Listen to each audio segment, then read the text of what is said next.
Welcome to the SCAC Reminding Podcast, a series of short episodes with a variety of speakers, covering topics on organization transformation, entrepreneurship, people, and leadership. Welcome back. In episode 3, we'll be continuing with the final 3 leading in the future capabilities derived from SCAC's research. Jim? And these 3 are leading simultaneously in both short and long-term frameworks, leading to restore and sustain confidence and trust, and finally, leading into the future through continuous learning. So let's start with leading simultaneously in both short and long-term frameworks. An interesting aspect of our research that emerged is the concept of time and its influence on the leadership capability of organizations in Thailand. It is clear that the ability to manage both short and long-term timeframes is becoming a significant need for Thai leaders today and in the future. Now, a natural tendency for Thai leaders is to deal with the immediate situation to the exclusion of the longer term, kind of a reactive mode. And this is a cultural mindset that carries the general perspective that tomorrow will look after itself, kind of a Maipanrai situation. And as we know, the future that we're not thinking about may well be tomorrow, and in fact, with COVID-19, that future is now. So not engaging with the forward consequences of my decisions today can have significant future consequences, and that can happen very quickly. How a leader deals with the short and long-term aspects of the business, how a leader uses their time, how they accommodate different time frames, and how they use other people's time is a leadership capability that will be reflected in every leadership activity. So as with the issue of respect, Thai leaders need to adjust their approach to time to survive and thrive. And this isn't an easy task because globalization, connectivity, and digitalization are making time, in Thai terms, speed up like that of the rest of the world. From the research, we identified the following competencies as contributing to that leadership capability that accommodates those time frames simultaneously. First, it's maintaining a close link between strategic or longer term and operational shorter term activities. Another key one is considering that people are a long-term investment and planning for that. Also, regularly mapping and considering tomorrow's consequences of today's decisions. And then moving easily from the big picture to the immediate problems and back. And finally, stepping back and taking time out to reflect on the demands of their immediate activities. Our research shows how time is a leadership capability that will be utilized differently in every situation, and it's influenced by and influencing the other leadership capabilities being used. There is no formula, and time use is a true indicator of a leader's wisdom. The 5th capability is leading to restore and sustain confidence and trust in leaders. This category has close connections to that breakdown in communication we talked about earlier between generations. This is also one of the underlying factors that has led to a historically low confidence and trust of leaders and their leadership practices, both in Thailand and around the world. So, restoring trust is a challenge being confronted by all levels of business, government, and organizations. In this case, there's a value at looking at the negatives or what led to the breakdown in trust and confidence over the years. Now, the stories of bad experiences of leadership are riddled with references to inconsistent messages, how they change the stories to suit the audience, how they pass responsibility for failure on to others, how they avoid meaningful assessment and accountability for projects and programs, and how they stay above the difficulties faced by frontline peoples because of inaction or inappropriate action by their leaders. Now, staff who do not have high trust or confidence in their leaders display high levels of uncertainty and fear of change, and this often leads to absence of forward planning. Trust and confidence are a leadership capability that is exclusively in the hands of the leader. Trust and confidence cannot be learned out of a book. So together, they are attributes that emerge out of the interactions with your people, the effectiveness of your communication, completing your promises, and your transparency and your consistency. Those who experience that kind of leadership give trust to them. Trust and confidence are continuous indicators of the health of an organization and the leadership and the viability of the organization's performance.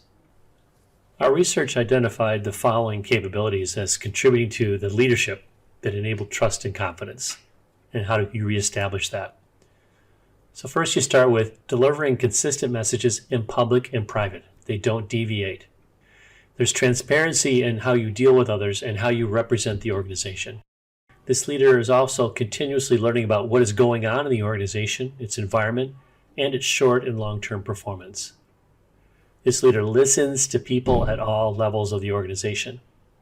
And they give credit to others for the successes, and they take responsibility for failures in organizational performance. They link all they do back to the higher purpose and the shared values of the company.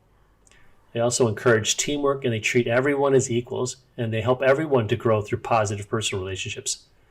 And finally, they suspend judgment while new ideas are explored.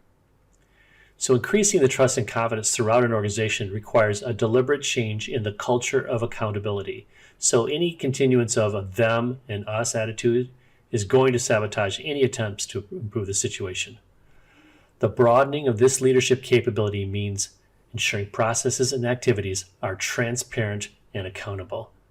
Trust must be earned. Now let's move on to the sixth and final leading in the future capability, and that is leading into the future through continuous learning. Larry Fink, the famous CEO of BlackRock, the world's largest asset management company, describes his personal approach to leadership as, "I'm still a student." And one of the clearest differences in our research data is that between those who see leadership as a continuous learning and those who consider learning is for others. The latter group don't usually claim there's nothing they don't know. It's just that they know all they need to know to provide the leadership the organization needs today. And that's dangerous. For Thai leaders in the past, admitting to not knowing has been seen by many as a weakness.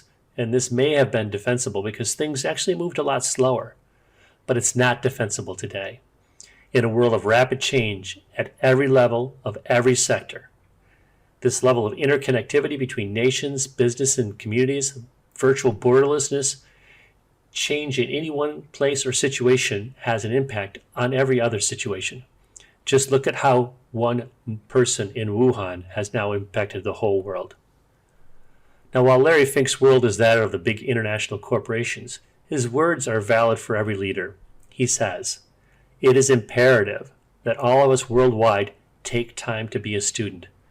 That's the most important lesson I've learned watching other firms. They, the leaders, actually forget that their job has to evolve and change all the time. And then what has worked in the past will not work in the future.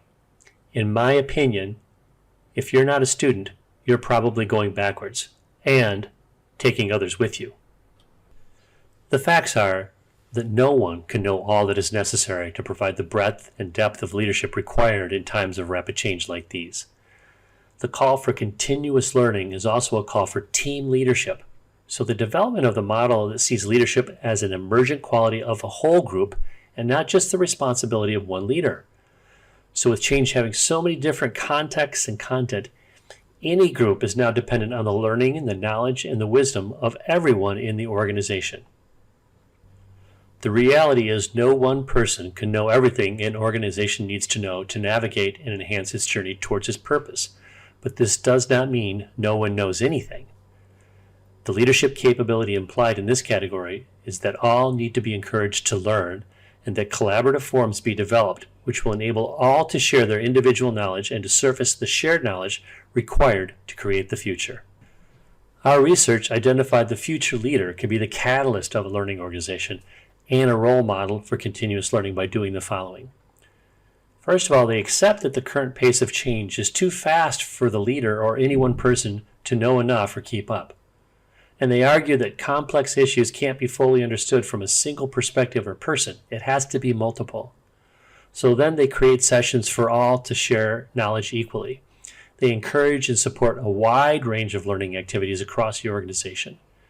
And they take learning from failures, from innovative ideas, as well as from successes. Next, they see that there's no end to learning or imagination or no limit to creativity. It can come from anywhere, anyone, at any time. And finally, they expose themselves and other leaders to diverse and maybe even controversial information. So the need for continuous learning issues a challenge to those institutions that support leaders. And that responsibility falls on all those institutions of learning to identify whether what they have to offer is the type and the quality of learning that will enhance the capability of the leaders to lead into the future. Participants in our research claim most of what is offered by education and training providers, what they think is appropriate learning opportunities, was actually based on past theories, past practices, and not in the future. They're based on old paradigms of leadership and not ones appropriate to a rapidly changing and complex world. So in our final episode, we will talk about how leaders can develop those capabilities and how SEAC works with leaders and organizations to fulfill the mission to upskill and reskill Thailand's leaders. We'll see you for the next episode. Thank you for listening. Thank you, Jim. And for a summary of the 3 leading in the future capabilities. 1. Leading simultaneously in short and long-term frameworks. 2. Leading in sustaining confidence and trust. And thirdly, leading to the future with continuous learning. A leader who gains trust and communicates through his private and public speeches shows authenticity, and this is how trust is earned. The world is interconnected, and no longer can one leader know it all. In our next episode, we will be hearing about how SEAC upskills and reskills Thailand's leaders.